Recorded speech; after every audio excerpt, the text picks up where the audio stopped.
لا تجدن اشد الناس عداوة للذین آمنوا اليہود، اللہ کہتے ہیں تم مسلمانوں کا سب سے بڑا دشمن، دنیا کی جتنی قومیں ہیں ان میں سب سے بڑا دشمن کس کو پاؤ گے؟ یہود کو پاؤ گے، اس کے بعد مشرکین کو پاؤ گے، اور اسلام کے سب سے زیادہ قریب تم کس کو پاؤ گے؟ نصارہ کو، عیسائیوں کو پاؤ گے۔ تو ان کو بہت عرصے سے، صدیوں سے کچھ دنیا میں ہوا نہیں تھا، تو ان کو بیٹھے بیٹھے پریشانی ہونا شروع ہو گئی۔ چند ان کے فسادی لوگ جمع ہوئے اور انہوں نے کہا کہ بھائی دنیا میں ہر قوم کے پاس ایک ملک ہے، ہر مذہب کے پاس ایک ملک ہے، تو ہمارے پاس بھی ہونا چاہیے۔ حالانکہ یہ بات ہی غلط ہے، دنیا میں ہر قوم کے پاس ملک نہیں ہے، دنیا میں لاکھوں قومیں ہیں، ملک تھوڑی لاکھوں ہیں۔ پاکستان میں کتنی قومیں ہیں؟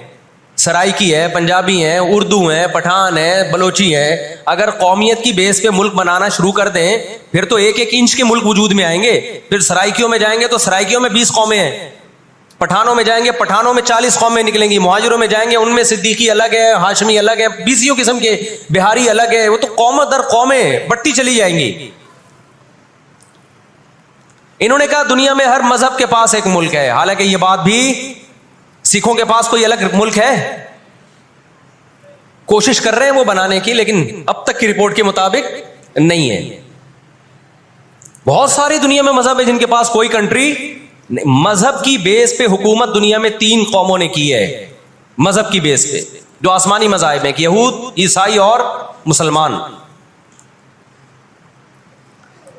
پہلی جنگ عظیم ختم ہونے والی تھی، دنیا امن و امان کی طرف آ رہی تھی، ان کو وہ دنیا کا امن پسند نہیں آیا۔ انہوں نے جناب طے کیا کہ ہمیں ایک ملک ملنا چاہیے۔ ان کے بڑے بیٹھے، کسی نے کہا افریقہ میں ہونا چاہیے، کسی نے کہا فلاں جگہ ہونا چاہیے، کسی نے کہا فلاں جگہ ہونا چاہیے۔ ان میں چند شرارتیوں کو خیال آیا کہ اگر ہم کسی بھی ملک میں کسی بھی زمین پہ اناؤنس کریں گے نا یہاں ہم نیا کنٹری بنانا چاہتے ہیں، تو ہمارے یہود خود اس پہ آمادہ نہیں ہوں گے، اس لیے کہ جو شخص کسی ملک میں سکون اور اطمینان کے ساتھ رہ رہا ہے، کوئی یہودی، تو وہ کیوں آئے گا ہجرت کر کے وہاں پہ؟ سمجھ میں آ رہی ہے بات؟ بھائی آپ کسی کنٹری میں امن اور سکون کے ساتھ ہو، اعلان ہوتا ہے ان لوگوں کے لیے وہاں الگ ملک بن رہا ہے، تو آپ کہو گے مجھے جانے کی کیا ضرورت ہے جب میں یہاں سکون اطمینان سے ہوں، مجھے تمام حقوق حاصل ہیں۔ یہودیوں کو پوری دنیا میں ہر قسم کے حقوق حاصل تھے، اور سب سے زیادہ یہودیوں کے ساتھ اچھا سلوک مسلمان خلفاء نے کیا ہے۔ یہودی خود اس کے معترف ہیں کہ مسلمانوں کی اور ہماری جنگیں وہ بنو قریظہ اور بنو نذیر کے بعد، وہ جو مدینہ کے دور میں، اس کے بعد کبھی بھی نہیں ہوئی ہیں۔ مسلمانوں کی لڑائیاں یا تو اہل فارس سے ہوئی ہیں، ایران جو پہلے کا ایران تھا، یا عیسائیوں سے ہوئی ہیں، یہودیوں سے جھڑپیں نہیں ہوئی ہیں۔ تو ان کو خیال ہوا بیٹھے بیٹھے کہ ہمیں الگ ریاست چاہیے۔ مختلف جگہوں کا سلیکشن ہوا، سب ریجیکٹ ہو گیا۔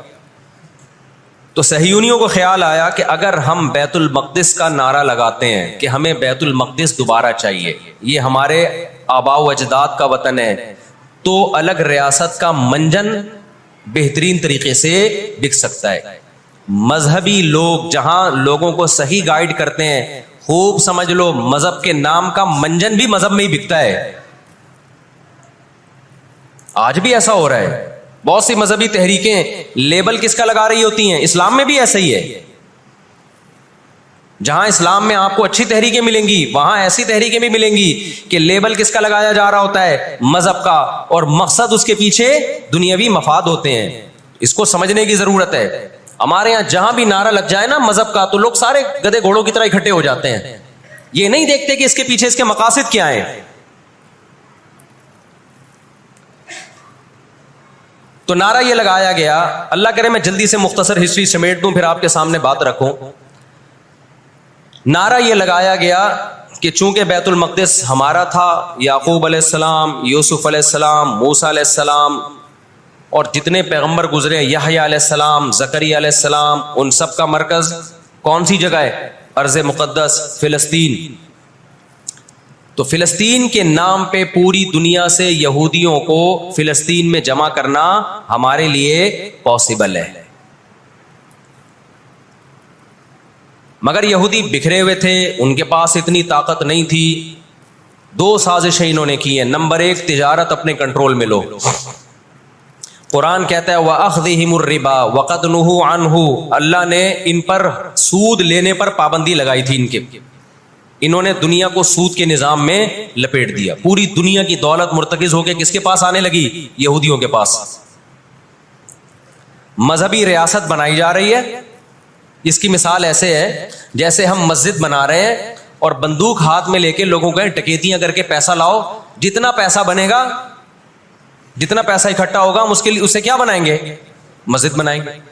تو اس سے صاف پتہ چل جائے گا بھائی تیرا مقصد مسجد بنانا نہیں ہے, مسجد کے نام پہ منجن بیچنا ہے. سمجھ میں آ رہی ہے بات کہ نہیں آ رہی؟ لیبل مسجد کا لگ رہا ہے اس کے پیچھے, کیونکہ جو مسجد جو بنانا چاہتا ہے وہ کبھی بھی حرام پیسے سے مسجد نہیں بنائے گا. تورات میں آج تک سود کی حرمت موجود ہے, اور قرآن نے بیان کیا کہ ان کو ہم نے سود لینے سے منع کیا, لیکن انہوں نے سود لینا شروع کر دیا. بڑے بڑے بینک آج کس کے پاس ہیں؟ ان کے تانے بانے سارے کس سے جا کے ملتے ہیں؟ یہودیوں سے. بیٹھے بیٹھے پیسہ جمع کرنا شروع کیا. تبھی تو میں کہتا ہوں یہ جو بڑے بڑے جنرل اسٹور بنے ہوئے ہیں نا, مال بنے ہوئے ہیں, جو بینکوں سے سودی قرضہ لے کے کروڑوں روپے پھونک دیتے ہیں, اس کے بجائے نا اپنے ان غریب دکانداروں کے پاس جایا کرو جو اپنے باپ کی کمائی سے, وراثت کے پیسوں سے دکان بنا کے بیٹھے ہوئے ہیں. یہ جو سودی نظام ہے نا, سودی نظام, اس سے دنیا کی دولت مرتکز ہو کے چند ہاتھوں میں جاتی ہے. پھر وہ چند ہاتھ ہی آپ کے باپ بن کے بیٹھتے ہیں دنیا میں. جب سے ہی بڑے بڑے اسٹورز بننا شروع ہوئے ہیں, مال بننا شروع ہوئے ہیں, یہ چھوٹے موٹے دکانداروں کی جو حلال کی آمدن تھی, ان کی جو بینکوں سے قرضے نہیں تھے, جو دادے پردادے سے محنت کر کے آ رہے تھے اور اب اتنا جمع کیا کہ ایک دکان بنا لیں, وہ سارے ایک طرف رہ گئے. اور ایک سرمایہ دار اٹھتا ہے بینکوں سے اربوں روپے کا قرضہ لے کے ایک بہت بڑی بلڈنگ بنا دیتا ہے اور بیٹھ کے نوٹ چھاپتا ہے. وہ یہ کون سا ان کی خون پسینے کی کمائی ہوتی ہے؟ تو اس عذاب میں دنیا کو کس نے دھکیلا؟ سودی نظام میں. بولو, یہودی نے دھکیلا. ان کے شاطر دماغ نے کام کیا کہ پوری دنیا کی معیشت کس کے کنٹرول میں لے کر آؤ؟ اپنے کنٹرول میں. آج اگر حاجی, ہم یہاں سے حج کرنے جاتے ہیں نا, میں نے ایک دفعہ سعودی عرب میں کسی سے پوچھا کہ یہودیوں کو یہ کھٹکتا نہیں ہے, اتنے لاکھ لوگ آ رہے ہیں, 40 لاکھ 50 لاکھ لوگ حج کر کے جا رہے ہیں, ان کو کھٹکتا نہیں ہوگا اتنی اللہ نے مسلمانوں کو عزت دی؟ انہوں نے کہا ان کو نہیں کھٹکتا, یہ چاہتے ہیں کہ 40 لاکھ کے بجائے 80 لاکھ لوگ حج کیا کریں. وجہ اس کی ہے کہ وہاں سارا مال ان کی کمپنیوں کا بکتا ہے. میں سمجھا پا رہا ہوں اپنی بات؟ ساری پروڈکٹ کس کی بکتی ہیں؟ منجن انہی کا بک رہا ہے وہاں بھی. تو چاہتے ہیں 40 لاکھ کے بجائے کتنے لاکھ حج کیا کریں؟ 80 لاکھ حج کیا کریں. اللہ میاں نے حج کا جہاں تذکرہ کیا نا, وہاں تجارت کا بھی تذکرہ کیا ہے. لیس علیکم جناح ان تبتغوا فضلا من ربکم. مسلمان جب حج کرنے جاتے تھے تو تجارت بھی کرتے تھے, کیونکہ پوری دنیا سے مسلمان آ رہے ہیں. ایک ملک میں ایک چیز سستی ہے, دوسرے ملک میں وہ مہنگی ہے, تو اس ملک والا یہ سستی چیز لے گیا, یہ والا یہ سستی چیز لے گیا, دونوں پارٹیوں کو پیسہ مل رہا ہے, حج بھی ہو رہا ہے, پیسہ بھی مل رہا ہے. صحابہ کو خیال آیا کہ یہ تو ہم حج کرنے جا رہے ہیں, اس میں ہم بزنس بھی اگر کرتے ہیں تو ہمارے تو حج کا اجر ضائع ہو جائے گا. اللہ نے فرمایا نا نا نا نا نا, اگر تم حج کے ساتھ تجارت بھی کرو گے, تجارت کا فائدہ بھی ملے گا اور حج کا بھی پورا پورا ثواب ملے گا تمہیں. کیوں؟ اللہ چاہتے تھے کہ حج کے ذریعے معیشت بھی مسلمانوں کی مضبوط ہو. اللہ تھوڑی مسلمانوں کو کمزور دیکھنا چاہتے ہیں. آج حج مسلمان کر رہا ہے, گناہ بھی معاف کروا کے آ رہا ہے, فائدہ کس کو ہو رہا ہے؟ یہودی کو ہو رہا ہے. میں نے وہاں سعودی عرب میں کسی بڑے سے پوچھا, میں نے کہا یار آپ مسلمانوں کی پروڈکٹ یہاں کیوں نہیں بیچتے؟ انہوں نے کہا ایک دفعہ ہم نے پاکستان سے مرغی منگوائی تھی, چکن پاکستان سے منگوائی تھی تاکہ بلا شک و شبہ حلال ہو, ان سب کو پتا ہو کہ حلال ہے. ایک دفعہ بھیجی, اس کے بعد 2 نمبری کی ان لوگوں نے, تو سعودیہ نے بین کر دیا. آپ کے جتنے مسالے ہیں نا, میں نام نہیں لے رہا کمپنیوں کے, ایک ایک کا نام لے کے بتاتا. میں ابھی مسقط ایک ہفتہ رہا ہوں, میں نے وہاں دبا کے بد پرہیزی کی ہے. لڈو بھی کھائے, مٹھائیاں بھی کھائیں, بریانیاں بھی پھوڑی, ایک دفعہ پیٹ خراب نہیں ہوا. جرمنی گیا, پھوڑ پھاڑ کے آیا, پیٹ خراب نہیں ہوا. سعودی عرب گیا, پھوڑ پھاڑ کے آیا, پیٹ خراب نہیں ہوا. یہاں آیا ہوں, کھچڑی کھا کے پیٹ خراب ہو جاتا ہے. پتہ نہیں کیا کھلا رہے ہیں یار ہمیں. مسقط میں نے پوچھا یار یہاں پیٹ نہیں خراب ہو رہا؟ انہوں نے کہا یہاں آپ کے مسالوں پر پابندی ہے, پاکستان سے مسالوں پر یہاں کیا ہے؟ پابندی ہے, اس لیے پیٹ خراب نہیں ہو رہا. جرمنی میں مجھے وہاں لوگوں نے بتایا کہ جرمنی میں پاکستانی مسالوں پر کیا ہے؟ پابندی ہے، اس لیے پیٹ خراب نہیں ہو رہا. جہاں پاکستان سے مسالہ جائے گا لوگوں کے پیٹوں کی ایسی کی تیسی کر دے گا وہ. یہ ہے بزنس، سمجھ رہے ہو؟ پھر کچھ مسالے آ رہے ہیں وہاں پہ لیکن ان میں وہ ٹیسٹ نہیں ہے جو یہاں ہے. وجہ کیا ہے کہ یہاں جو کیمیکل ڈل رہا ہے نا ٹیسٹ کے لیے، وہ کیمیکل کے بغیر جا رہے ہیں، پھر وہ ایکسپورٹ ہو رہے ہیں، اس لیے اس میں وہ ٹیسٹ تو نہیں لیکن صحت نہیں خراب کر رہے. یہاں فوکس کیا جا رہا ہے ٹیسٹ کو، صحت گئی تیل لینے، اور آپ اور میں کھا رہے ہیں الحمدللہ، آتے ہی پیٹ خراب ہو گیا. خیر، تو یہود نے کس کو، اب دیکھو یہود نے بڑی ایمانداری سے بزنس کیا کہ ہم ایسی پروڈکٹ مارکیٹ میں بیچیں گے جو ایک نمبر ہوگی، اور بہت ساری سازشیں بھی کی، ایسی ایسی سازشیں ہوئی ہیں. انہوں نے دیکھا کہ جو مسلمان کمپنی بہت زیادہ آگے بڑھ رہی ہے نا، آپ کو یاد ہے پولکا کمپنی، پولکا کے ہم آئس کریم کھایا کرتے تھے بچپن میں، عیدی ملتی تھی. ایسی بڑی بڑی کمپنیوں کو جب دیکھا نا ترقی کر رہی ہیں، منہ مانگی قیمت دے کے خرید کے بند کر دیا کہ ایک دفعہ انویسٹ کر دو، اچھا خاصا لگا دو پیسہ، لیکن ان کو آگے نہیں بڑھنے دو. اس کا نتیجہ یہ نکلا کہ دنیا غلام بنتی چلی گئی. اکنامکلی کس کی غلام بن گئی؟ آج امریکہ اسرائیل کو غلط کہہ کے بھی کس کا ساتھ دیتا ہے؟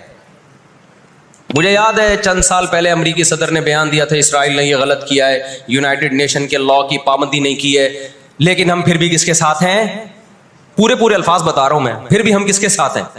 مانتے ہوئے. اس کو پتا ہے، وہ اس کی مثال وہ 50-50 میں ایک آیا کرتا تھا نا، 50-50 میں ایک کلپ وائرل ہوا ہے کہ کمنٹری ہو رہی ہے کہ سلیم اللہ بہت اچھا کھیل رہا ہے اور کلیم اللہ تو کھیل ہی نہیں رہا. اب لوگ جو کمنٹری کرنے والا ہے اس سے کہہ رہے ہیں بھائی یا تو کھیل ہی نہیں رہا، وہ جو تماشائی تھے وہ چھوڑ کے جانے لگے تو غلط کمنٹری کر رہا ہے. اس نے کہا تم جہنم میں چلے جاؤ لیکن کھیل یہی صحیح رہا ہے، بھلے تم جاؤ. انہوں نے کہا ہم گھر جا رہے ہیں، انہوں نے کہا تم گھر نہیں، تم جہنم میں جاؤ، لیکن یہی سلیم اللہ بہترین کھیل رہا ہے. پھر دکھایا کہ پیچھے بندوق رکھی ہوئی ہے کسی نے. تو اس وقت امریکہ کو گچی سے کس نے پکڑا ہوا ہے؟ طاقت امریکہ کے پاس زیادہ ہے، سازشیں کس کے پاس زیادہ ہیں؟ اسرائیل کے پاس. معیشت پہ ایسا قبضہ کیا ہوا ہے، گچی سے پکڑا ہوا ہے کہ ہلنا نہیں. آج پوری دنیا میں فلسطینی نہتے ہو گئے. جب اسرائیل کے قیام کا اعلان کیا نا یہودیوں نے، تو دو کام کیے جو میں جلدی سے بات کو سمیٹوں. ایک تو یہ کہ معیشت کس کے کنٹرول میں لو؟ سود کے ذریعے، بزنس کے ذریعے، حلال تجارت کے ذریعے اس طرح سے کنٹرول میں آتی نہیں ہے. وہ سود جو تمام مذاہب میں حرام ہے، عیسائیت میں بھی، یہودیت میں بھی، اسلام میں بھی، اس سود کو پروموٹ کیا دنیا میں، تاکہ سود کے ذریعے آپ اندرون سندھ جاؤ نا، بڑے بڑے زمینداروں نے ہاریوں کو، کسانوں کو اپنے کنٹرول میں لیا ہوا ہے سودی قرضے دے دے کے. وہ بیچارے ہل نہیں سکتے، ساری زندگی ان کے غلام بنے رہتے ہیں وہ. اللہ جزائے خیر دے. ہمارے جامعۃ الرشید کے ایک استاذ ہیں، بڑے مالدار بھی ہیں، انہوں نے وہاں جا کے بہت سارے ہاریوں کے قرضے ادا کر کے ان کو اس غلامی سے نکالا ہے. اور بہت سے ان میں ہندو بھی ہیں بہت سارے، وہ مسلمان بھی ہوئے ہیں، ان کو اور ہر طرح سے سپورٹ کرنا ہے، ایسے ادارے بنے ہوئے ہیں اندرون سندھ. تو ایک کام تو یہ کیا کہ معیشت اپنے کنٹرول میں. دوسرا کام کیا کہ ان کو پتا تھا کہ جب تک بڑی طاقتیں ہمارے ساتھ نہیں ہوں گی اس وقت تک ہم اسرائیل کا قیام وجود میں نہیں لا سکتے. اس کے لیے سب سے زیادہ اسلام دشمنی میں برطانیہ کے ساتھ ایگریمنٹ ہوا. اور آپ حیران ہوں گے، برطانیہ کی اسمبلی میں جب یہ قانون پاس ہوا، قرارداد پاس ہوئی ہے کہ ہم نے فلسطینیوں کو، اسرائیلیوں کو، یہودیوں کو فلسطین میں جا کے آباد کرنا ہے، تو آپ حیران ہوں گے کہ اس میں اس کی سب سے زیادہ مخالفت اسمبلی میں موجود ایک شخص نے کی جو یہودی تھا. اس نے ایک آواز اٹھائی کہ اگر ہم نے ایسا کیا تو اب تک 1000 سال سے زیادہ عرصہ ہو گیا ہماری مسلمانوں سے کبھی لڑائی نہیں ہوئی ہے. اگر ہم نے ایسا کیا تو پوری مسلم دنیا ہمارے اگینسٹ ہو جائے گی اور دنیا ایک نہ ختم ہونے والی جنگ میں آپ دنیا کو جھونک دو گے. وہ یہودی تھا، اس نے اس پالیسی کے خلاف آواز اٹھائی، مگر برطانیہ کو اس سے کوئی سروکار نہیں تھا. اس کا کیا جا رہا ہے بھائی؟ اس میں نے بتایا نا، یہ دنیا کے بڑے بڑے جو تہذیب سکھاتے ہیں نا ہمیں، ان کی تہذیب بس یہی ہوتی ہے کہ روڈ ایسے پار کرنا ہے آپ نے، اور لال بتی پہ آپ نے رک جانا ہے، ٹیکس آپ نے ٹائم پہ ادا کرنا ہے. یہ چھوٹی موٹی، ایک مسجد سے چپل چرانے والا چور ہوتا ہے نا، پٹتا وہی ہے. کبھی بڑے اسمگلر کو دیکھا آپ نے؟ کیا ہو گیا بھائی؟ گھنٹی بجا کے بھاگنے والا بچہ پکڑا بھی جاتا ہے, پٹتا بھی ہے. مسجد سے چپل چرانے والا پٹتا بھی ہے. لیکن کچھ چور ایسے ہوتے ہیں 3 پیس سوٹ اور ٹائی میں, بڑا زبردست بریف کیس ان کے پاس, اس میں پورا اسمگلنگ کا پیسہ ہوتا ہے, لاکھوں لوگوں کی جان اس میں خون بہا ہوتا ہے, اس کا پیسہ ہوتا ہے, عزتوں کے سودے ہوتے ہیں. تو یہ بڑی بڑی طاقتیں اس طرح کرتی ہیں. اور کمال کی بات ہے, راحت اندھوری کے ایک شعر ہے نا, کہ مجھے شعر تو یاد نہیں رہا, اس کا مفہوم یاد رہ گیا ہے, کہ ہمارے قاتلوں کو کہاں ڈھونڈتے پھرو گے. ایک شاعر نے تو کہا ہے کہ اپنی معشوقہ کو, کہ ہمارے قاتلوں کا, یعنی ہماری قاتل تو آپ ہو, آپ کی محبت میں ہم مرے ہیں. اس نے کہا کہ ہمارے قاتلوں کو کہاں ڈھونڈتے پھرو گے. وہ کیا ہے کہ ہمیں قتل کا الزام ہم ہی پر رکھ دو, ہم ہی پر الزام ڈال دو, یعنی مقتول ہی پہ الزام ڈال دو کہ یہی قاتل ہے. آج دنیا میں سب سے زیادہ دہشت گردی کا شکار مسلمان ہو رہا ہے, کشمیر میں بھی. اور میں کشمیر کے بارے میں نیوز چینل کی رپورٹ پیش نہیں کر رہا, میں دنیا میں جاتا ہوں, مقبوضہ کشمیر کے مسلمانوں سے بھی ملتا ہوں. نام ان کے ہائی لائٹ نہیں کیے جا سکتے, ان کی ویڈیو نہیں ڈالی جا سکتی, ورنہ انڈیا ان کو تنگ کرے گا. مقبوضہ کشمیر میں کوئی ایک مسلمان ایسا نہیں ہے جو انڈین گورنمنٹ سے خوش ہو. ابھی مسقط میں ایک خاتون ملی مقبوضہ کشمیر سے, مجھے تو لوگ پہچان لیتے ہیں, کہنے لگے مفتی صاحب خدا کا واسطہ آپ آواز اٹھائیں, ہم پر بہت ظلم کر رہا ہے انڈیا, بہت مار رہا ہے ہمیں کشمیر میں, بتاؤ دنیا آواز اٹھا رہی ہے اس پہ, کیونکہ مسلمان کا خون بہ رہا ہے. روہن گیان میں کس کا خون بہتا ہے؟ برما میں مسلمان کا خون بہتا ہے. فلسطین میں کس کا خون بہ رہا ہے؟ مسلمان کا خون بہ رہا ہے. جہاں مسلمان کا خون بہے گا دنیا منہ پہ ٹیپ لگا لیتی ہے.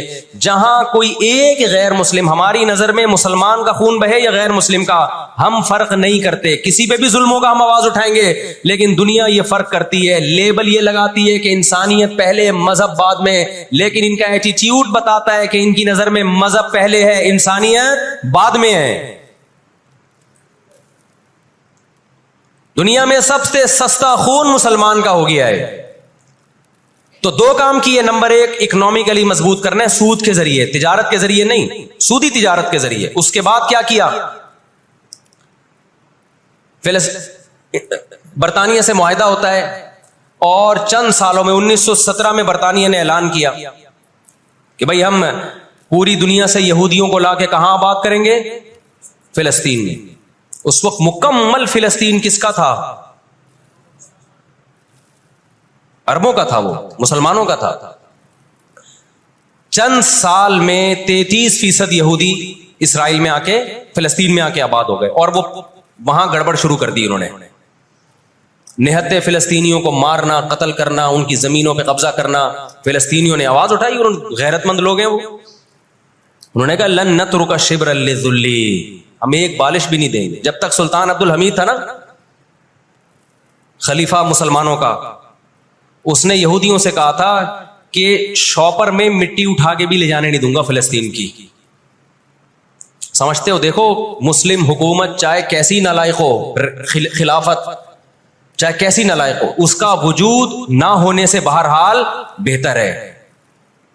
آج لوگ کہتے ہیں ترک بدعتی تھے, ترک میں مزار تھے. میں مانتا ہوں یہ چیزیں غلط تھیں, لیکن اب مزار ختم ہو گئے, اس کے بجائے دوسری غلط چیزیں بہت ساری آ گئی ہیں, اور بہت ساری الٹی چیز. جب تک ایک ہماری ریاست تھی, ایک حکومت تھی, نہ بوسنیا کا مسئلہ کھڑا ہوا تھا اور نہ اسرائیل کا مسئلہ کھڑا ہوا تھا.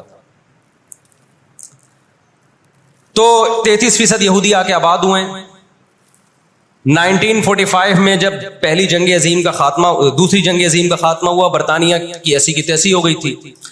قرآن کہتا ہے وَكَذَلِكَ نُوَلِّي بَعْضَ الظَّالِمِينَ بَعْضًا, یہ عجیب الفاظ ہیں قرآن کے. ہم بعض ظالموں کو بعض کے ذریعے پٹواتے ہیں.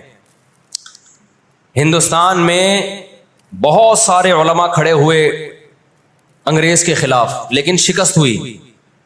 اللہ نے پٹوایا کس سے؟ برطانیہ کو, ہٹلر کے ذریعے. ٹھیک ہے برطانیہ جنگ ہارا نہیں, لیکن اتنا کمزور ہو گیا, جو اس نے 200 سال محنت کی تھی بر صغیر پہ کنٹرول کرنے کے لیے, اسے اندازہ ہو گیا کہ اب میں وہ کنٹرول برقرار نہیں رکھ سکتا.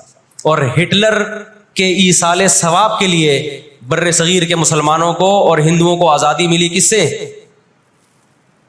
برٹش سے آزادی ملی. تو اب کیا ہوا؟ یونائٹڈ نیشن بن چکی تھی. اس کے پیچھے بھی بہت بڑی سازش تھی. خیر یونائٹڈ نیشن جب وجود میں آئی ہے تو برطانیہ تو پیچھے ہٹا, یونائٹڈ نیشن آ گئی. 1947 میں یونائٹڈ نیشن نے فلسطینیوں کی مرضی کے بالکل خلاف ایک کام کیا کہ بٹوارا کیا جائے یہاں تک یہودیوں کا اور یہاں تک کس کا, فلسطینیوں کا. یہ پہلی غلطی تھی یونائٹڈ نیشن کی. جب عدالت انصاف نہیں کرتی نا تو پھر لوگ خود بخود غیر قانونی کاموں پہ آتے ہیں. عدالت جب اپنی ذمہ داری پوری کرتی ہے لوگ غلط چیز کی طرف نہیں جاتے. 1948 میں یا 49 میں, آج دنیا میں بہت سے لوگ کہتے ہیں یہ عرب کنٹریز کیوں نہیں کر رہے. بھائی عرب ممالک 3 بڑی جنگیں لڑ چکے ہیں. یہ جو لوگ الزام لگاتے ہیں نا کہ عرب چپ کر کے بیٹھے ہوئے ہیں, مصر کیوں نہیں کر رہا. مصر کی سرحد ملتی ہے اسرائیل سے, شام کی سرحد ملتی ہے, اردن اور لبنان کی سرحد ملتی ہے. یہ سارے ملک 3 بڑی جنگیں لڑ چکے ہیں اسرائیل کے خلاف, لیکن فتح کس کو ہوئی ہے؟ اسرائیل کو. کیوں؟ اس کے پیچھے کون تھا؟ اس کے پیچھے امریکہ تھا. تو آپ اپنے ملکوں کو برا بلا کہہ کے اس سے کچھ بھی حاصل ہونے والا نہیں ہے, اس سے ان کا وجود بھی ختم ہو جائے گا. یہ 3 بڑی جنگیں ہو چکی ہیں. تمام عرب کنٹریز مل کے اسرائیل پہ حملہ کرتے ہیں, لیکن اس کے نتیجے میں نقصان کیا ہوا؟ یونائٹڈ نیشن نے جو لکیر کھینچی تھی نا یہودیوں کے لیے, یہودی اس لکیر کو کراس کر کے آگے بڑھ گیا اور 80% فلسطین پہ یہودی نے قبضہ کر لیا.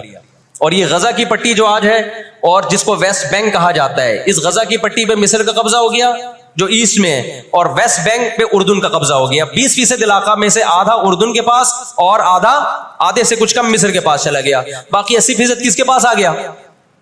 اسرائیل کے پاس. پھر 1967 میں بہت بڑی وار ہوئی. یہ میں ان لوگوں کو بتا رہا ہوں جو ہر وقت اسلامی حکومتیں جو رہی صحیح رہ گئی ہیں نا, ہر وقت ان کو برا بلا کہتے رہتے ہیں یہ کچھ نہیں کر رہے, یہ عرب کچھ نہیں کر رہے. یہ 3 جنگیں لڑ چکے ہیں. جب تک تمہارا باپ پیچھے کھڑا ہوا ہے نا امریکہ, اس وقت تک یہ مسئلہ حل نہیں ہو سکتا. پیچھے وہ کھڑا ہوا ہے.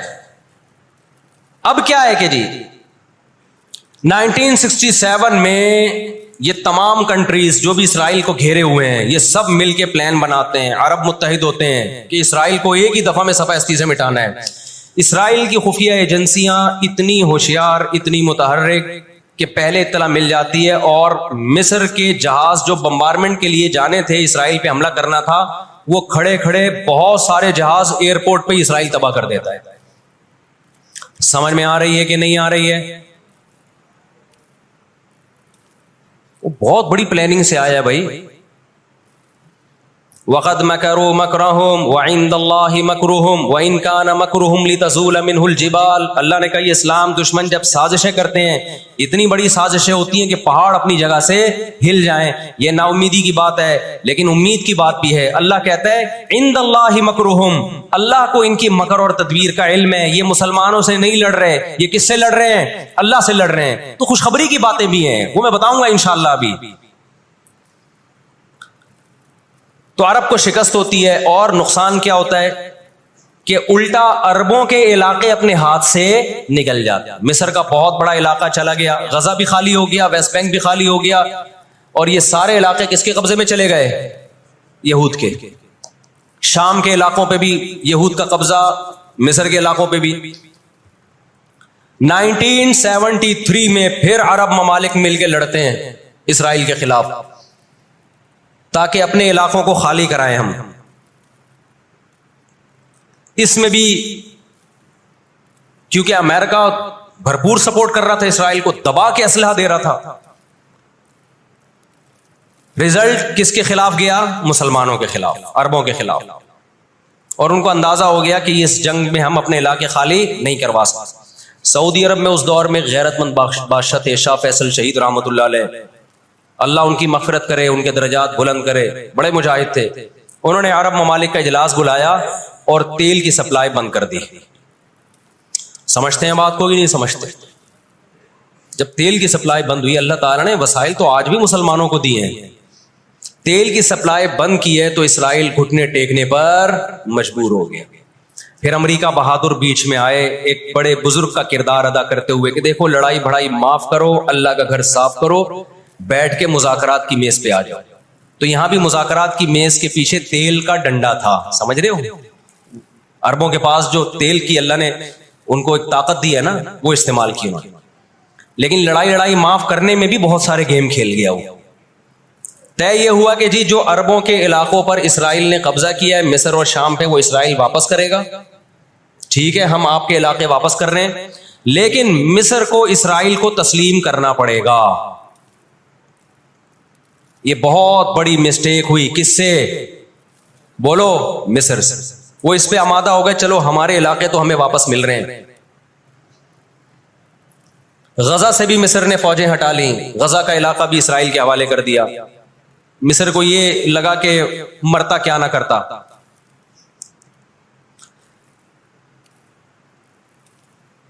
مصر نے جب یہ علاقے واپس کیے اور اسرائیل کو تسلیم کیا تو بہت سارے عرب کنٹریز مصر کے خلاف ہو گئے اور عرب اتحاد سے مصر کو نکال دیا، وہ جو بعد میں داخل بھی کر لیا، پھر 1989 میں دوبارہ داخل کر لیا۔ فلسطینیوں کو اندازہ ہو گیا کہ یہ ممالک جو کچھ کر سکتے تھے کیا ہے، اب ہمیں ہی کرنا پڑے گا، اب ہم دنیا سے کیا ہو گئے ہیں؟ مایوس۔ لیکن ان کی غیرت کو 100 بار سلام، انہوں نے شکست تسلیم نہیں کی۔ دنیا کے مسلم کنٹریز نے شکست مان لی، انہوں نے نہیں کی۔ لڑتے رہے، بالآخر غزہ کا علاقہ، غزہ سے یہودیوں نے اپنی فوجوں کو، یہ غزہ آزاد کرایا انہوں نے، کوئی ان کے ساتھ نہیں تھا، اکیلے لڑ رہے تھے۔ 2006 میں غزہ میں الیکشن ہوئے اور حماس بھاری اکثریت سے جیتتی ہے۔ امریکہ اور اسرائیل نے اس قانونی حکومت کو جو الیکشن کے ذریعے ہوئی ہے، میں نے بتایا نا ان کے قوانین ان کے لیے ہی ہوتے ہیں، ویسے جمہوریت الاپتے شاپتے رہتے ہیں، لیکن جہاں جمہوری طرز پر ان کی مرضی کے خلاف ہو جائے تو پھر جمہوریت نہیں چاہیے ان کو، جہاں آمریت سے کام چلتا ہے وہاں آمریت چاہیے۔ یہ سارے اصول اور ضابطے کس کے لیے ہیں بھائی؟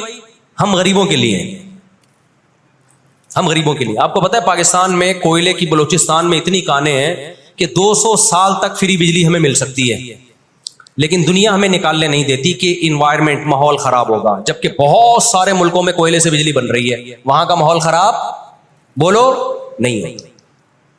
سمجھتے ہو کہ نہیں سمجھتے؟ دنیا کے جو بڑے پیمانے پر جو بڑے بڑے دہشت گرد ہیں نا، وہ کچھ اور ہی ہیں، وہ چھوٹی چھوٹی مسجد سے چپلیں نہیں چراتے، بس ان کا ہم لوگ مسجد سے چپلیں چراتے ہیں اس لیے بدنام ہوتے ہیں۔ 2006 میں جب حماس بھاری اکثریت سے جیتی ہے تو امریکہ اور اسرائیل ان کی حکومت کو تسلیم کرنے سے بولو انکار کر دیا۔ اچھا 1956 میں بھی لڑائی ہوئی ہے، آپ کو پتہ ہے وہ لڑائی کیسے ختم ہوئی؟ اسرائیل کو سپورٹ کیا برطانیہ اور فرانس نے، وہ پیچھے ہٹے رشیا کی دھمکی سے۔ روس کو اندازہ ہو گیا کہ یہ قبضہ کرتے چلے جا رہے ہیں اور ایک بہت بڑی پاور بن کے یورپ اور امریکہ اتحاد بن کے ہمارے سامنے آ جائیں گے، تو ہماری پوزیشن خراب ہو جائے گی۔ روس کون سا کوئی اتنا نیک انسان ہے وہ، لیکن قرآن کہتا ہے نا نولی بعض الظالمین بعضا، ہم بعض ظالموں کو بعض ظالموں ہی کے ذریعے پٹواتے ہیں۔ محلے میں ایک دادا گھوم رہا ہوتا ہے بدماشی کرتا، کمزور پٹ رہے ہوتے ہیں، اللہ دوسرے دادا کو پیدا کر کے اس کو پٹواتے ہیں اس سے، اور پھر کہتے ہیں تجھے کسی اور سے پٹواؤں گا میں۔ روس نے کون سا اچھے افغانستان میں جو بربریت کی اس نے کس قانون کے تحت افغانستان میں گھسا تھا، وہاں بھی افغانی اس کے خلاف کھڑے ہوئے اور مار مار کے بھگایا اس کو۔ پھر جو آپ کے 40-42 ملک ابھی افغان طالبان کے ساتھ لڑ کے گئے ہیں، وہ کس قانون کے تحت آئے تھے بھائی؟ ایک شخص کو پکڑنے کے لیے، اسامہ بن لادن کو پکڑنے کے لیے آپ نے پوری ریاست کی ایسی کی تیسی کر دی۔ تو ان کے اپنے لیے اصول کچھ اور ہیں، ہمارے لیے اصول بولو کچھ اور ہیں۔ اس لیے انصاف اصل کب ہوگا میرے بھائی؟ آخرت میں۔ لیکن آپ کی اطلاع کے لیے آخرت سے پہلے دنیا میں بھی ایک دفعہ ہوگا، اور یہ ہمارے پیغمبر صلی اللہ علیہ وسلم کی بشارتیں ہیں۔ آج وہ فلسطینی نہتے ہو چکے ہیں، نہ مصر میں ان سے لڑنے کی طاقت ہے کیونکہ مصر 3 جنگیں لڑ کے ہار چکا ہے، نہ شام میں ان سے لڑنے کی، شام کے اندر تو خود ایسی سازشیں کی ہیں کہ اس کو کھوکھلا کر دیا۔ جو بھی طاقتور ملک تھے اسرائیل نے ان کو اپنے راستے سے پہلے ہی ہٹا دیا۔ اور یاد رکھو اسرائیل صرف فلسطین نہیں چاہتا ہے، یہ ہماری بھول ہے۔ اسرائیل گریٹ اسرائیل کا قائل ہے، جس میں بہت بڑا خطہ ہے جس پہ وہ قبضہ کرنا چاہتا ہے. یہ یہاں رکے گا نہیں.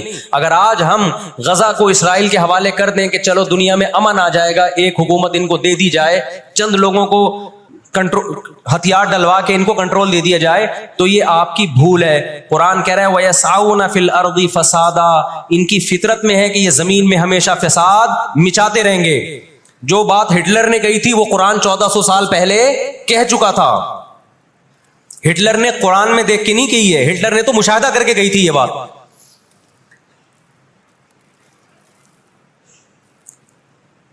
نہ مصر میں لڑنے کی طاقت، 3 جنگیں ہار چکا ہے، نہ لبنان میں لڑنے کی طاقت، نہ اردن میں لڑنے کی طاقت، نہ شام میں لڑنے کی طاقت. سعودی عرب اور اسرائیل کے حالات اچھے ہونے جا رہے تھے، یہ واقعہ ہوا، سعودی عرب نے الحمدللہ یو ٹرن لے لیا. ایک اچھا اقدام ہے سعودی عرب کا، ورنہ تو یہ مسئلہ دب گیا تھا.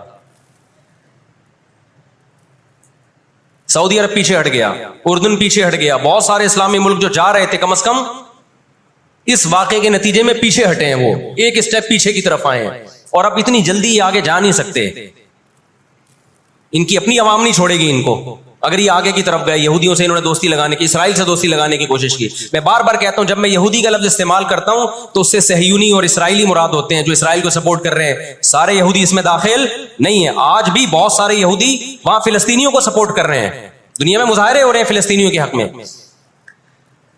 ہمیں اس بارے میں کیا ہدایات ملتی ہیں قرآن و سنت میں؟ وقت بتائیے، یہ گھڑی آگے تھوڑی سی، وقت کافی زیادہ ہو گیا. میں انشاءاللہ ہمیں اس بارے میں قرآن و سنت میں کیا ہدایات ملتی ہیں اس پر میں انشاءاللہ جمعے کی نماز کے بعد کچھ دیر بات کروں گا. وقت چونکہ بہت ہو گیا، جمعے کی نماز پہ لیٹ ہو جاتی ہے. اللہ تعالیٰ غزہ میں جو اہل اسلام پہ، فلسطینیوں پہ ظلم ہو رہا ہے، اللہ تعالیٰ ان کی مدد کرے، اور غاصب اسرائیل کو اللہ تعالیٰ ہدایت دے. جو ہدایت کے قابل نہیں ہے تو اللہ ان کو تباہ و برباد کرے. دیکھیے نبی صلی اللہ علیہ وسلم نے فرمایا، بخاری مسلم کی حدیث ہے، تقاتلون الیہود حتی یختبی احدکم وراء الحجر فیقول الحجر یا مسلم ھذا یہودی فاقتلہ، ھذا یہودی ورائی فاقتلہ. نبی صلی اللہ علیہ وسلم نے فرمایا تمہاری یہود سے لڑائی ہوگی، جہاد ہوگا، یہاں تک کہ کوئی یہودی اگر پتھر کے پیچھے چھپے گا تو پتھر کہے گا کہ اے مسلمان یہ یہودی ہے، اس کو قتل کر دے، یہ میرے پیچھے چھپا ہوا ہے. ہر درخت بھی گواہی دے گا، ہر پتھر بھی گواہی دے گا، الا الغرقد، سوائے غرقد درخت کے. یہودیوں کو کوئی مقدس درخت ہے جو اسرائیل میں بہت زیادہ لگاتے بھی ہیں یہ لوگ. نبی صلی اللہ علیہ وسلم نے جب یہ بات ارشاد فرمائی تو اس وقت مسلمانوں کی یہودیوں سے ایسی کسی لڑائی کا تصور بھی نہیں تھا. ایک پیش گوئی تھی جو کسی کے خواب و خیال میں بھی نہیں تھا کہ صدیوں بعد جا کے ایسا ہو سکتا ہے. اس سے بھی پتہ چلتا ہے کہ ہمارے نبی صلی اللہ علیہ وسلم کی جو پیش گوئیاں ہیں وہ اگر وہ پوری نہیں ہوئیں تو آپ ٹائم کا انتظار کریں، ایک وقت پوری ہو جائیں گی. 1300 سال تک مسلمانوں کو اس حدیث کا مطلب سمجھ میں نہیں آیا. عملی دنیا میں ایمان تو تھا سب کا کہ اللہ کے نبی نے جو فرمایا برحق ہے، کیونکہ یہودیوں سے میں نے بتایا نا لڑائی ہوئی نہیں ہے. جب مدینہ سے اور جزیرہ عرب سے ان کو نکالا گیا، یہ دنیا کے مختلف ملکوں میں جا کے آباد ہو گئے ہیں. اس کے بعد یہ ہمیشہ یا تو عیسائیوں کے زیر سایہ رہے ہیں یا مسلمانوں کے زیر سایہ رہے.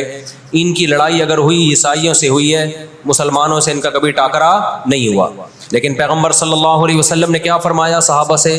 تقاتلون، تم لڑو گے. تم سے مراد یہ امت لڑے گی. ایک وقت آنے والا ہے اور ایسی لڑائی ہوگی، ایسی لڑائی ہوگی کہ حتی یختبی احدکم وراء الحجر، کہ پتھر اور درخت بھی یہودی کا ساتھ دینا چھوڑ دیں گے. آج دنیا جن حالات کی طرف جا رہی ہے نا، یہ ایسا لگتا ہے کہ اس حدیث کے پورا ہونے کا ٹائم آ گیا ہے. ہم جب قرآن مجید پڑھتے تھے، اب بھی پڑھتے ہیں، لیکن جب طالب علمی کے دور میں جب سمجھ کے پڑھنا سیکھا ہم نے، تو ہم جگہ جگہ قرآن میں دیکھتے تھے ضربت علیہم الذلہ، اللہ نے ان پر ذلت کو مسلط کر دیا ہے. میں بار بار کہوں یہودیوں سے ہماری مراد علی الاطلاق سارے یہودی نہیں ہیں، کیونکہ میرے بیان کو لوگ شارٹ کلپ بنا کے غلط چلاتے ہیں. ابھی میرا ایک بیان کسی نے چلایا، میں بیان میں کہہ رہا ہوں کہ عورت اور مردوں کی نماز میں جو فرق ہے کسی حدیث سے اگر ثابت نہیں ہے تو یہ بھی تو حدیث سے ثابت نہیں ہے کہ عورتیں صفا مروہ میں چلیں گی دوڑیں گی نہیں. یہ بھی تو حدیث سے ثابت نہیں ہے کہ عورتیں آہستہ لبیک کہیں گی. آگے میں نے پوری ڈیٹیل میں بات کی ہے. کسی نے میرا اتنا سا کلپ چلا دیا اور جواب میں کسی دوسرے کا کلپ چلا دیا کہ دیکھو فلاں فلاں حدیث تو ہے, فلاں حدیث تو ہے جس میں آتا ہے عورتیں صفا مروہ پہ چلیں گی. حالانکہ میں ان حدیثوں کا جواب اس کلپ میں دے چکا ہوں. نمبر 1 وہ مرفوع حدیثیں نہیں ہیں, نمبر 2 وہ صحیح روایتیں نہیں ہیں, من گڑت ہیں, یا تو بہت درجے کی ضعیف ہیں, اس قابل نہیں ہے کہ ان کو دلیل کے طور پہ پیش کیا جائے. لیکن شرارتی نے میرا آدھا کلپ چلایا اور دوسرے اسکالر کا میرے مقابلے میں لگا دیا. نیچے لوگ کہہ رہے ہیں مفتی کو حدیثوں کا نہیں پتا اور ان صاحب کو حدیثوں کا پتا ہے. تو آپ کر لیں جو مرضی کرنا ہے, قیامت میں اللہ حساب و کتاب لے لے گا. تو میرے کلپ لوگ ادھورے چلاتے ہیں. ہمیں اللہ کا شکر ہے, ان لوگ, ہم نہیں کہہ رہے ہم بہت بڑے فنٹر ہیں, یہ جو آج کل کے یوٹیوبرز آ رہے ہیں نا, جو نئے نئے اسکالرز آ رہے ہیں, ان سے قرآن کا بھی الحمدللہ زیادہ پتہ ہے, حدیثوں کا بھی ان سے الحمدللہ زیادہ پتہ ہے. ہم نے جن استاذوں سے حدیثیں پڑھی ہیں نا, ان کے 20-20 سال کے تجربے ہیں حدیث پڑھانے کے, اور وہ اردو میں نہیں پڑھاتے, وہ عربی میں پڑھتے ہیں, عربی میں پڑھاتے ہیں, اور اسماء الرجال کے بڑے بڑے علامے ہیں. سمجھتے ہو کہ نہیں سمجھتے؟ اور میں نے تو دور حدیث جو کیا ہے نا, دور حدیث ہم نے تو الگ ہی اسٹائل میں کیا ہے. ہم پر تو پابندی تھی کہ جب حدیث کا سبق ہوگا تو ہم نے خود عربی کتابیں دیکھ کر, عربی شروحات دیکھ کر لیکچر کو تیار کرنا ہے. سند بھی خود پڑھنی ہے, سند کی بحث بھی, اور پوری بحث بھی خود ہی تیار کرنی ہے. تو اس اسٹائل میں جب انسان حدیث پڑھتا ہے تو اس کی استعداد اور زیادہ بڑھ جاتی ہے. آج کل کے جو نئے نئے اسکالر آ رہے ہیں, ان سے کہو کہ بغیر زبر زیر پیش کے نا حدیث کی ایک سند پڑھ کے دکھا دیں, مفہوم تو اگلی چیز ہے. تبھی ہم کہتے ہیں سامنے بیٹھ کے جو مسائل حل ہوتے ہیں نا, وہ یوٹیوب پہ کلپ بازیوں سے نہیں ہوتے. ان سامنے بیٹھتے نہیں ہیں لوگ. میرے 3 دنیا میں مناظرے ہوئے ہیں, 3, اور تینوں میں الحمدللہ اللہ نے مجھے فتح دی ہے. 3 ابھی چونکہ موضوع اسرائیل کا چل رہا ہے, یہ مناظروں کی بحث کرنا مناسب نہیں ہے, وہ میں پھر کسی اور وقت بتاؤں گا. لیکن مناظرے کچھ اصول اور ضابطے کے تحت ہوتے ہیں تو ہوگا.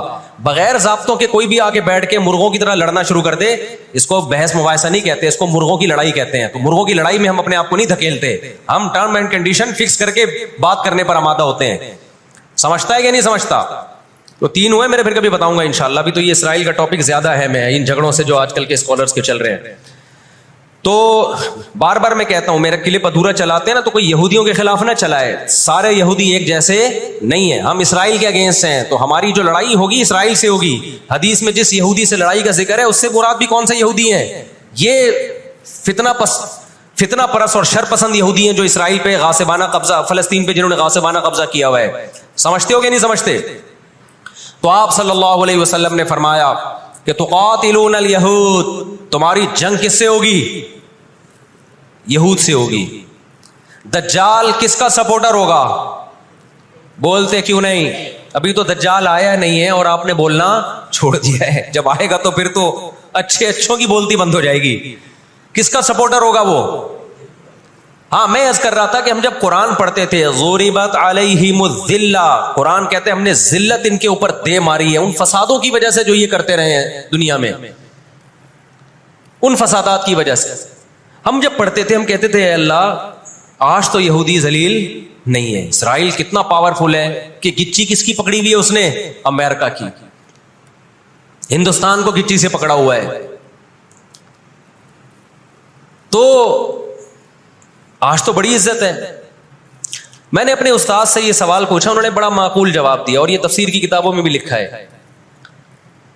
دیکھیں آپ یہودیوں کی ہسٹری اٹھا کے دیکھیں نا, ہمیشہ کوئی نہ کوئی ایسا ان پر مسلط ہوا ہے جنہوں نے ان کی شرارتوں کا مزہ ان کو دنیا میں چکھایا ہے. قرآن سے بھی یہ بات ثابت ہے کہ ان کو ان کی شرارتوں کا مزہ, عذاب جو ہے وہ دنیا میں ملتا رہے گا. میں بار بار کہتا ہوں ہٹلر نے بھی ان کو عذاب دیا ہے. ہٹلر سے پہلے بھی اسلامی نہیں بلکہ دنیا کی تاریخ میں بہت سے ہٹلر گزر چکے ہیں جنہوں نے ان کی شرارتوں کے ان کو دنیا میں سزا دی ہے. ہم پھر بھی بتائیں, ہم ہٹلر کے حامی نہیں ہیں جو ظلم اس نے کیا, لیکن وہ بھی ان کی شرارتوں سے بیزار تھا. قرآن کہہ رہے ہم نے ان پر ذلت کو دے مارا ہے. دنیا میں بہت دفعہ رسوا ہوئے یہ. اب کیا ہے؟ یہ آخری ذلت ہے یہودیوں کی, جو اب کس کے ہاتھوں ہونے والی ہے؟ فلسطینیوں کے ہاتھوں. آپ کو معلوم ہونا چاہیے جب دنیا میں کسی کو بہت زیادہ ذلیل کیا جاتا ہے نا تو پہلے اس کو عزت دی جاتی ہے. کسی کے گلے میں آپ جوتوں کا ہار پہنا دو, یہ بھی ایک ذلت ہے. اور ایک طریقہ یہ 3 پیس سوٹ ٹائی میں آپ اس کو صدارت کی کرسی پہ بٹھائیں اور پھر آپ اس کو جوتوں کا ہار پہنا دیں. بتاؤ کون سی بڑی ذلت ہے؟ یہ دوسری ذلت پہلی ذلت سے بڑی ہے. پوری دنیا میں مار کھانے کے بعد نا اپنی شرارتوں کی وجہ سے آج اللہ نے ان کو ایک تھوڑی سی حکومت دی ہے. ایک چھوٹا سا کنٹری, آپ اگر اسرائیل کو نقشے میں دیکھیں گے تو کراچی بھی بڑا ہے اسرائیل سے. اتنا چھوٹا ملک, اتنا چھوٹا ملک, اور تعداد بھی بہت تھوڑی. اللہ نے انہیں کچھ وقت پنپنے دیا ہے. اللہ نے کہا ٹھیک ہے, تم دنیا تمہاری آخری شرارت دیکھ لے, اس کے بعد جو میری طرف سے تم پہ مار پڑنے والی ہے اس کے بعد قیامت تک تم دوبارہ اٹھنے کے قابل نہیں رہو. یہ آخری ذلت کا انتظام ہو رہا ہے یہود کا. اور جو فائنل میچ ہوتا ہے نا وہ شاندار ہی ہوتا ہے. کیا خیال ہے؟ سیمی فائنل میں اتنا لوگ دلچسپی سے نہیں دیکھتے, کوارٹر فائنل میں اتنا دلچسپی سے بولو نہیں دیکھتے جو فائنل میچ دیکھتے ہیں.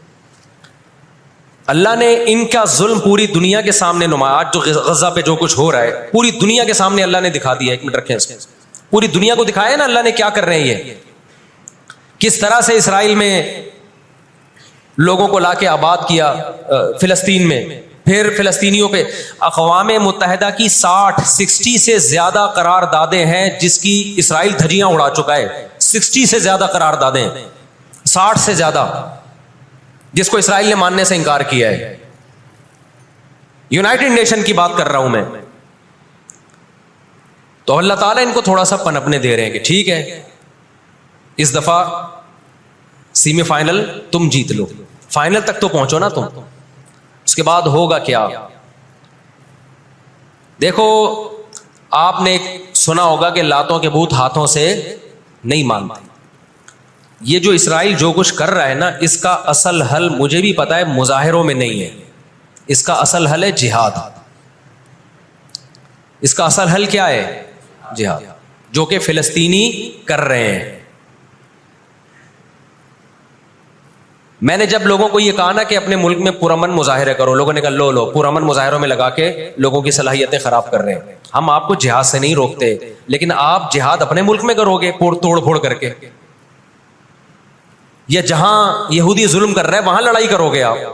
تو یہ عجیب منطق نہیں ہے کہ ظلم وہاں ہو رہا ہے, آپ نے اپنے ملک میں توڑ پھوڑ کرنا شروع کر دی.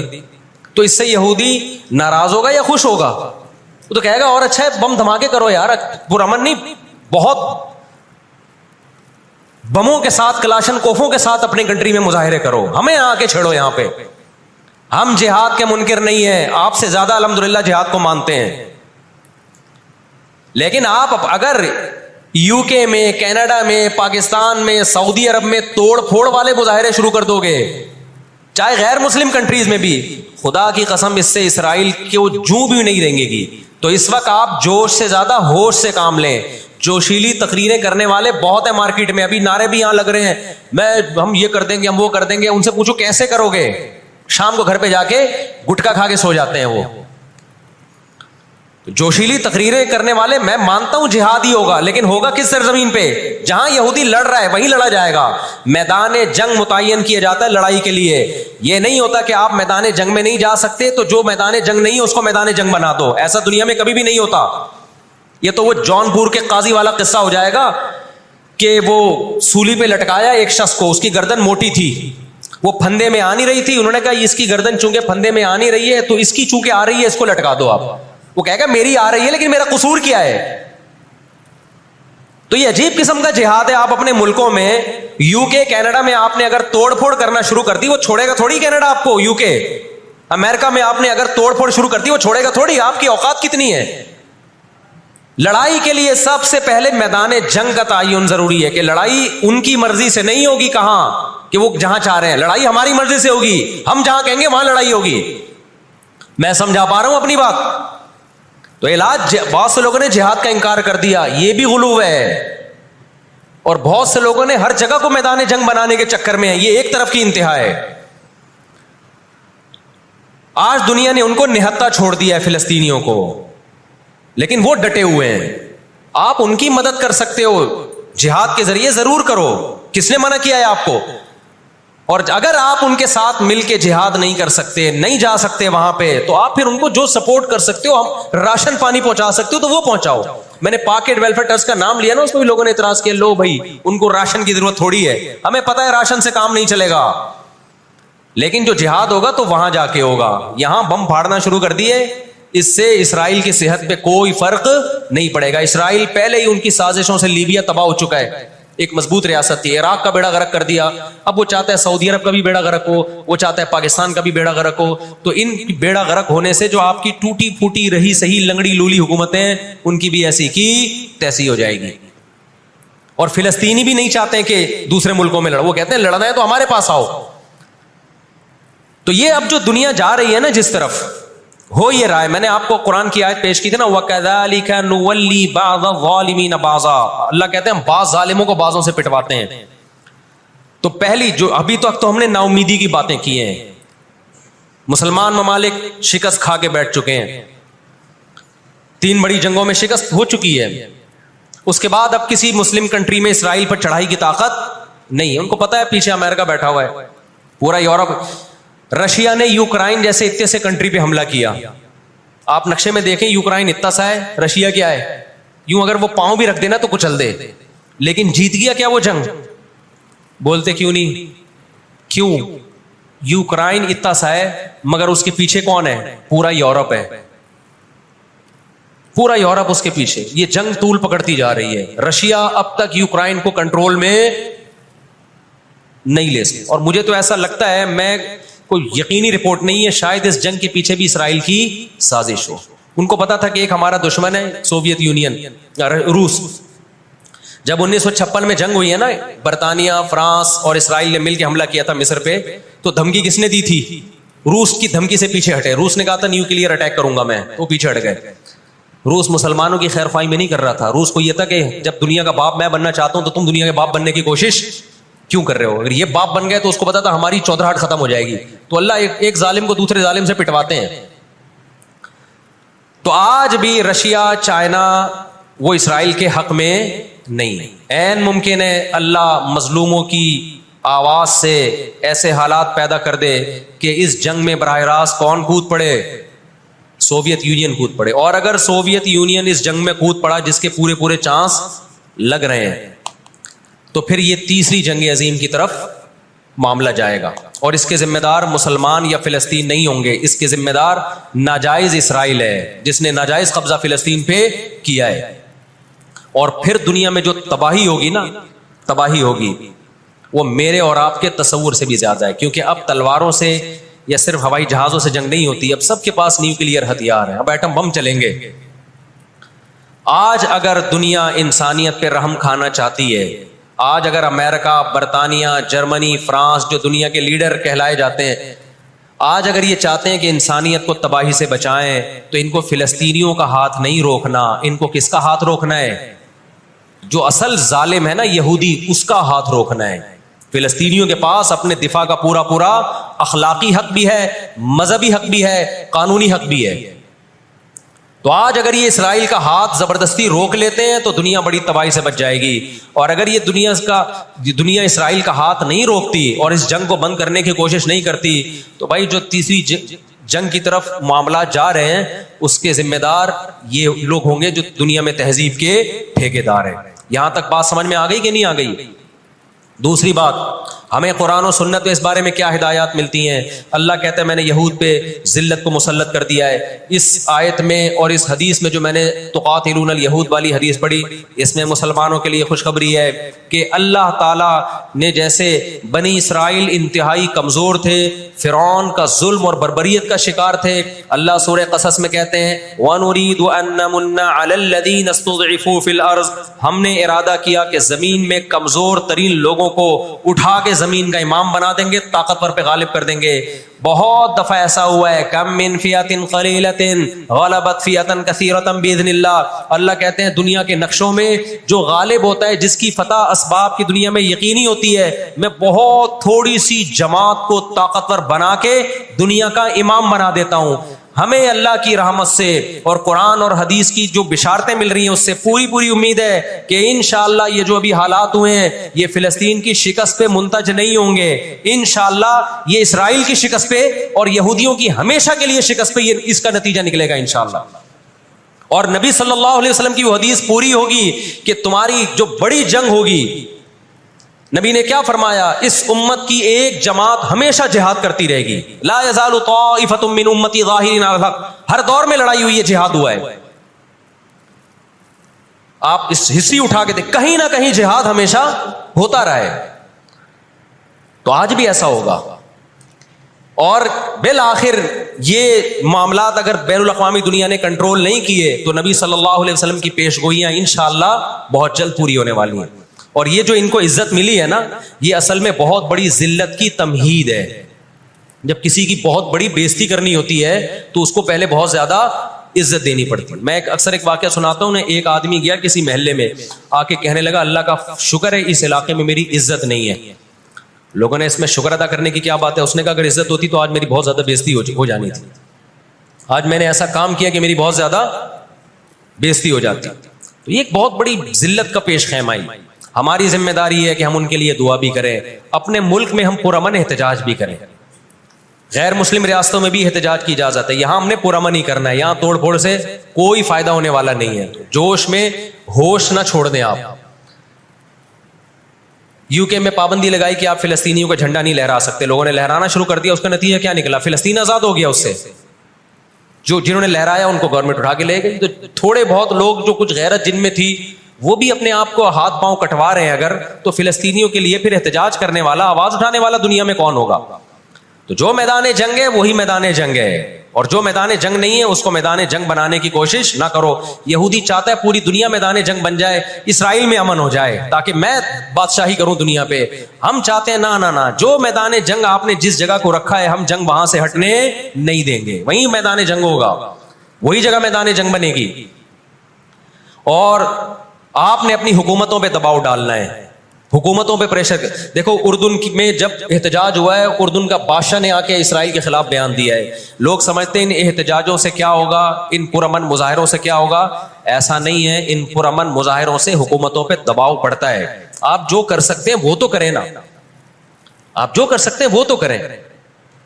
اور احتجاج اور مظاہروں کی کال سیاسی جماعتیں دیتی ہیں, مفتیان کرام نہیں دیتے. لوگ مجھے کہہ رہے ہیں آپ بلاؤ احتجاج کا دھرنا, ہم آئیں گے. مجھے پتہ ہے 4 آدمی بھی نہیں آئیں گے, 4 آدمی بھی نہیں آئیں گے ہمارے دھرنے پہ. یہ سیاسی جماعتوں کا کام, اور سیاسی جماعتیں بھی کر رہی ہیں, لیکن اور زیادہ کرنا چاہیے. حکومتوں کے کام ہوتے ہیں. سیاسی سطح پہ جو احتجاج جب گورنمنٹ لیول پہ ہوتا ہے وہ پاورفل احتجاج ہوتا ہے اس کا اور حکومتیں احتجاج جب کرتی ہیں جب ان کو پبلک کا ڈر ہوتا ہے. تو آپ سوشل میڈیا پہ, فیس بک پہ آپ احتجاج کے ذریعے دنیا کو دکھاؤ ہم فلسطینیوں کے ساتھ ہیں. اس سے فلسطینیوں کو بھی سکون ملے گا کہ دنیا نے ہمیں یتیم اور لاوارث نہیں چھوڑا. اب یہ غزہ کا واقعہ ہونے سے پہلے دنیا نے ان کو بالکل لاوارث چھوڑ دیا تھا. ساری دنیا اسرائیل سے, ہمارے ملک میں اسرائیل کو تسلیم کرنے اور اتحاد کی باتیں شروع ہو گئی تھی. اس جنگ کے بہت زیادہ نقصانات ہوئے ہیں, لیکن اس کا ایک فائدہ بھی یہ ہوا ہے کہ اسرائیل کا ایشو دوبارہ دنیا میں کھڑا ہو گیا ہے. اب اتنا آسان نہیں ہے اسرائیل کو تسلیم کرنا. تو ہم اللہ سے دعا کرتے ہیں کہ اے اللہ ہمارے ان مظلوم بھائیوں کی مدد فرما, اور جو بھی ظالم ہیں ان کو ہدایت دے, جو ہدایت کے قابل نہیں ہے اللہ ان کو تباہ و برباد کرے. علماء نے یہ بھی کہا ہے کہ فجر کی نماز میں جو غاصب یہودی ہیں, اسرائیلی ہیں, ان کے خلاف قنوت نازلہ کا بھی اہتمام کرنا چاہیے. تو اس کا بھی موقع ملے تو قنوت نازلہ پڑھنی چاہیے. قنوت نازلہ نبی صلی اللہ علیہ وسلم کی سنت ہے کہ جب کفر کا ظلم بڑھتا تھا تو آپ صلی اللہ علیہ وسلم فجر میں بد دعا کیا کرتے تھے فجر کی نماز میں ان کے لیے. تو اسلام جہاں دعائیں سکھاتا ہے ظالموں کے خلاف بد دعائیں بھی سکھاتا ہے. اللہ تعالیٰ سمجھنے کی عمل کی توفیق. کیا ہم اپنی بلیوں کو نیوٹر یعنی نہ مذکر نہ مؤنث کروا سکتے ہیں، اس میں گناہ تو نہیں ہوگا؟ نہیں، کوئی گناہ نہیں، کروا لیں آپ۔ کہتے ہیں کہ اللہ تعالیٰ اپنے حقوق معاف کر دیتا ہے، مگر بندوں کو حقوق جب تک وہ معاف نہ کریں تو معاف نہیں ہوتے۔ تو اگر میں پکی توبہ کر لوں مگر ماضی میں جو بندوں کے حقوق تلف کیے اور وہ بندے دنیا سے چلے گئے یا ان کا پتہ ہی نہ ہوتا، اس صورت میں میری توبہ کا کیا ہوگا؟ دیکھیں، جو حقوق ان کے تھے، پیسوں کا لین دین تھا، وہ پیسے دینے پڑیں گے۔ اگر وہ دنیا سے چلے گئے تو وہ پیسے ان کے وارثین کو دیں، جتنی گنجائش ہے وہ کریں آپ۔ تو جو آپ سے ہو سکتا ہے وہ آپ کر لیں، جو نہیں ہو سکتا پھر وہ اللہ پہ چھوڑ دیں، اللہ معاف کرنے والا ہے۔ میری شادی 19 فروری 2021 میں ہوئی تھی۔ اس وقت دین کے بارے میں مجھے علم نہیں تھا۔ میں نے سنا کہ مشرک عورت سے نکاح کرنا جائز نہیں۔ میری بیوی خود کو مسلم کہتی ہے مگر شرکی عقائد رکھتی ہے، مزاروں میں دفن بزرگوں سے مدد مانگتی ہے۔ اس صورت میں مجھے کیا کرنا چاہیے؟ نماز، روزہ، قیامت کے دن کے بارے میں اور بھی شریعت کے بڑے بڑے ارکان کا صاف صاف لفظوں میں انکار کرتی ہے۔ اس صورت میں کیا میں بغیر تجدید ایمان اور بغیر تجدید نکاح کے رہ سکتا ہوں؟ اگر وہ تجدید ایمان کے لیے راضی نہ ہو تو کیا میں اسے چھوڑ سکتا ہوں؟ آپ اسے توبہ کی تلقین کریں اور بولیں قبروں سے مانگنا حرام ہے، ناجائز ہے، شرک ہے، اس سے نکاح ختم ہو جاتا ہے۔ اگر وہ مان جائے ٹھیک ہے، نہیں مانے تو پھر اس کو، اگر مان جاتی ہے تو اس نکاح دوبارہ کریں، اور اگر نہیں مانتی تو پھر آپ اس کو چھوڑ دیں۔ آپ کے لیے اس کے ساتھ رہنا اور میاں بیوی والا ریلیشن پھر حرام ہے، ناجائز ہے۔ جعفر اقبال ہنگو سے، پہلے کوشش کریں کہ مان جائے، دلائل دیں گے انشاءاللہ مان جائے گی، گھر خراب نہ کریں بلا وجہ زبردستی۔ جعفر اقبال ہنگو سے، مجھ سے میرے دوست نے 5000 روپے ادھار لیے ہیں، کافی ٹائم ہو گیا ہے، وہ واپس نہیں کر رہا، وہ میں بتا چکا ہوں نہیں کرے گا واپس۔ کیا میں اس کی دکان سے اس کے 5000 روپے کے بدلے میں کوئی سامان لے سکتا ہوں؟ کیونکہ پیسے نہیں دے رہا۔ لے سکتے ہیں، بالکل لے سکتے ہیں، تو جائیں کچھ چیز لے کے آ جائیں جو 5000 کی۔ اگر مرد اپنی بیوی کو بات بات پر یہ بولے کہ میں نے نہیں رہنا تمہارے ساتھ، چلی جاؤ اپنے گھر، تمہیں پیپر دے دوں گا، ایسی صورت میں مرد اور عورت کے لیے کیا ہدایت؟ ان الفاظ سے طلاق تو نہیں ہوئی، یہ تو طلاق کی دھمکی ہے، طلاق نہیں ہے۔ باقی مرد کو چاہیے یہ باتیں نہ کرے، اپنی جھگڑوں کو حل کریں، یا بیوی خاندان والوں کو بلائیں اگر آپس میں حل نہیں ہو رہے۔ بغیر نیت کے بیوی کو مہر دینے سے مہر ادا ہو جائے گا یا پھر اسے دینا ہوگا؟ بغیر نیت کے بھی مہر ادا نہیں ہوتا، اور بیوی کو بتائے بغیر دینے سے بھی ادا نہیں ہوگا۔ آپ بتائیں گے کہ مہر کی رقم دے رہا ہوں اور وہ ایز اے مہر ایکسیپٹ کرے گی تو وہ ادا ہوگا، ورنہ تو ہر آدمی بیوی کو جیب خرچی تو دے رہا ہوتا ہے۔ مرنے سے پہلے بولے کہ بیگم میں نے جتنی پاکٹ منی دی تھی وہ سارا مہر ہو گیا، بیگم بولے گی ہم تو مہر سمجھ کے نہیں لیتے رہے اس کو۔ تو جب مہر دیا جائے اس کو بیوی کو بتایا جائے کہ بیگم میرے ذمہ جو مہر کی رقم تھی یہ میں دے رہا ہوں اور اب مہر ختم ہو گیا۔ تو جب تک یہ اس طرح وضاحت نہیں کرے گا وہ رقم مہر نہیں کہلائے گی، وہ گریبی کہلائے گی۔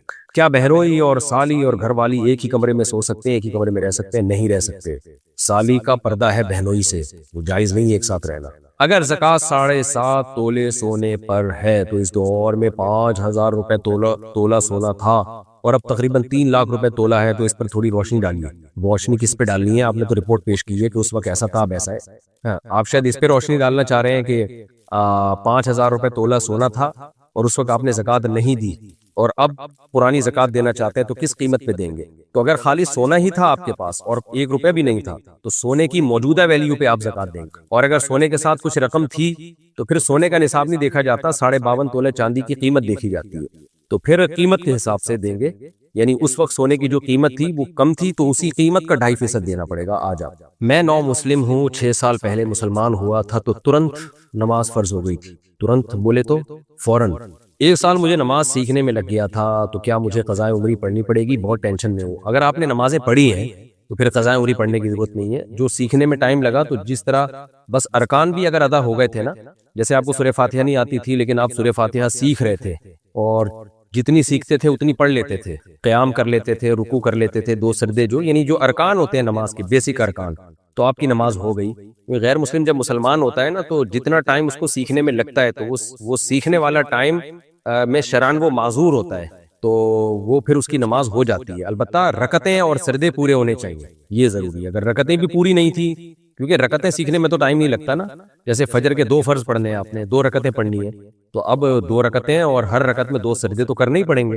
سیکھنے میں ٹائم لگتا ہے، تحیات کو سیکھنے میں اور سورہ فاتحہ اور قرآن کی کوئی سورت کو سیکھنے میں ٹائم لگتا ہے۔ تو اس سیکھنے میں جو ٹائم لگا تو اس میں جس طرح بھی آپ نے پڑھ لی آپ کی نماز ادا ہو گئی ہے۔ تو جو نمازیں پڑھ لی ہیں جیسے تیسے بھی پڑھی ہو ان کو لوٹانے کی ضرورت نہیں ہے، جو پڑھی نہیں سرے سے تو وہ تو بہرحال آپ کے ذمہ ہے، پھر اس پہ توبہ استغفار بھی ضروری ہے۔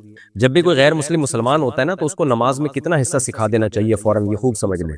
جیسے اسلام میں داخل ہو اس کو سب سے پہلے جو نماز کا ٹائم ہو جیسے کوئی غیر مسلم عصر کے ٹائم پہ مسلمان ہوا ہے تو اس کو فوراً بتا دیں بھائی اب عصر کی نماز آپ نے پڑھنی ہے. تو کیسے پڑھنی ہے؟ ظاہر ہے اس کو تو نہیں آتی, اس کو وضو کرا دیں بھائی اس طرح سے وضو کرنا ہے, اور یہ بتا دیں عصر کی 4 رکعتیں ہوتی ہیں, اور 4 رکعتوں میں کیا ہے؟ قیام ہے, رکوع ہے, سجدہ ہے, 2 سردے ہیں, اس طرح سے اتنا بھی یعنی اللہ اکبر کہہ کے نیت باندھ لے اور پھر اس طرح سے نماز پڑھ لے. ہاں ٹائم اس کو لگے گا سورہ فاتحہ سیکھنے میں. تو سب سے پہلے جو چیز غیر مسلم کو یاد کرائی جائے گی وہ ہے سورہ فاتحہ. جیسے ہی سورہ فاتحہ یاد ہو جائے تو پھر اس کو مختصر سی کوئی قرآن کی سورت انا اعطیناک الکوثر فصلی لربک وانحر ان شانئک هو الابتر یہ یاد کرا دیں, یا قل هو اللہ احد یاد کرا دیں. اور تیسرے نمبر پہ سب سے پہلے اس کو التحیات یاد کرا دیں. التحیات للہ والصلوات والطیبات السلام علیک ایھا النبی ورحمۃ اللہ وبرکاتہ السلام علینا وعلی عباد اللہ الصالحین اشہد ان لا الہ الا اللہ واشہد ان محمدا عبدہ ورسولہ یہ یاد کرا دیں. اور تکبیر تحریمہ یعنی نماز کی نیت باندھنی اللہ اکبر کہہ کے اور نماز ختم کرنی ہے السلام علیکم ورحمۃ اللہ. اتنا اس کو آ گئی نا تو بس فرض ادا ہو جائے گا.